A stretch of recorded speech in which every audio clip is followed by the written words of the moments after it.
Baraka ni mema ambayo Mungu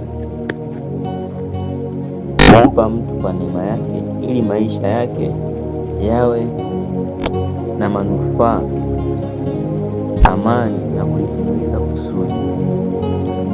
So nini maana ya baraka? Tunazungumzia baraka ni mema, ni mambo mema ambayo mtu anapewa na Mungu ili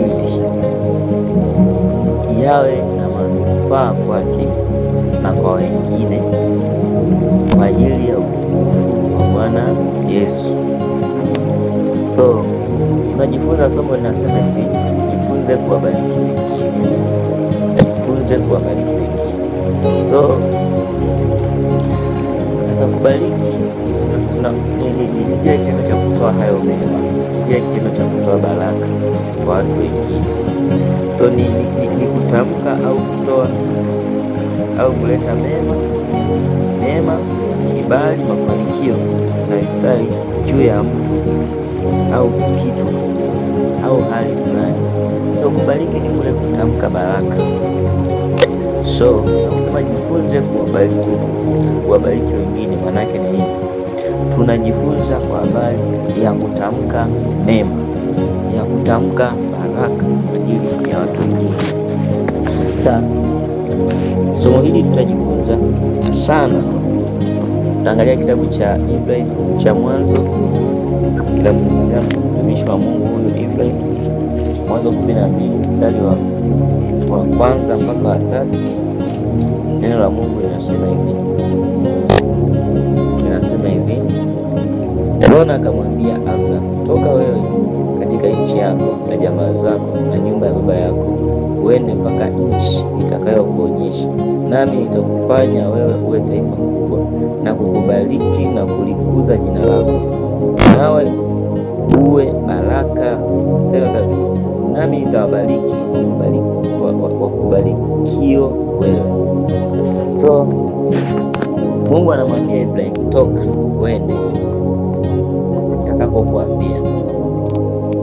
Tena ukifika huko anasema nitakufanya uwe taifa kubwa, lakini pia nitakubariki. Lakini kila yeyote atakayekubariki wewe atafanyaje? Atabarikiwa.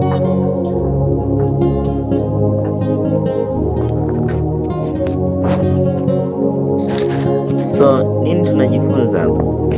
Kumbe baraka zinaweza zikamflow kutoka kwa mtu mmoja kwenda kwa mtu mwingine. Chanzo cha baraka ya kweli ni Mungu, lakini mfumo wa baraka unaweza ukaflow kutoka kwa mtu mmoja kwenda kwa mtu mwingine. Ibrahim anaambia hivi, yeyote atakayekubariki nitambariki, na yeyote atakayekulaani nitamlaani. Hivyo ndio Mungu anatufundisha kwamba kama baraka zina flow kutoka kwa mtu mmoja kwenda kwa mtu mwingine, vivyo hivyo hata laana zina flow na kutoka kwa mtu mmoja kwenda kwa mtu mwingine. So kwa nini nimekuletea huu ujumbe? So najua kwamba imani, mtu anaweza kaachilia laana na laana ikampata mtu. Nasema pakiwa na reason au sababu ya laana kupata, neno kumesema laana isiyo na sababu haiwezi kupata mtu, lakini kama kukiwa na sababu ya mtu kupata laana inafanyaje? Inampata. Kwa mtu huyo anaweza kaachilia baraka kwenye kinywa chake, na mtu huyo anaweza kaachilia laana kwenye kinywa chake. So tunajifunza somo hili la kukubariki wengine. As long as mtu anaweza akaachilia laana, haina maana kwamba mtu akiachilia laana kwa mtu mwingine ni dhambi.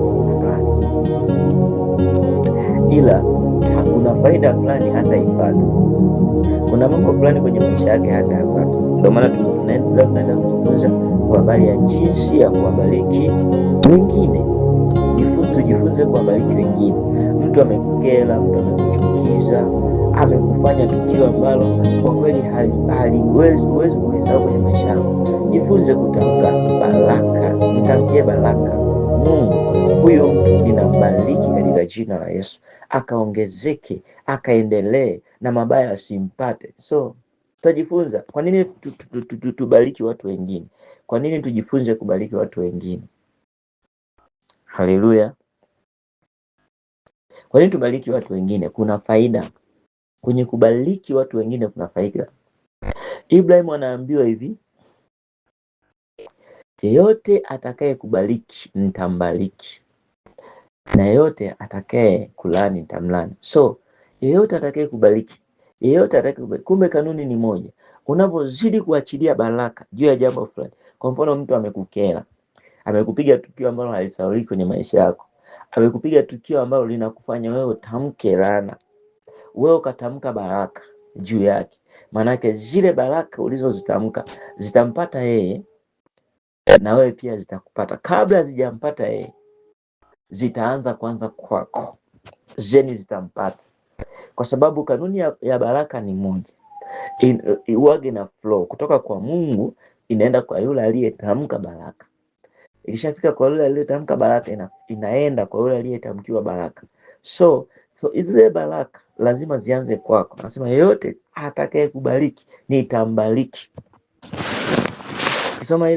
Ukisoma ile mstari wa 3 nasema hivi, naam, nitawabariki wakubarikio.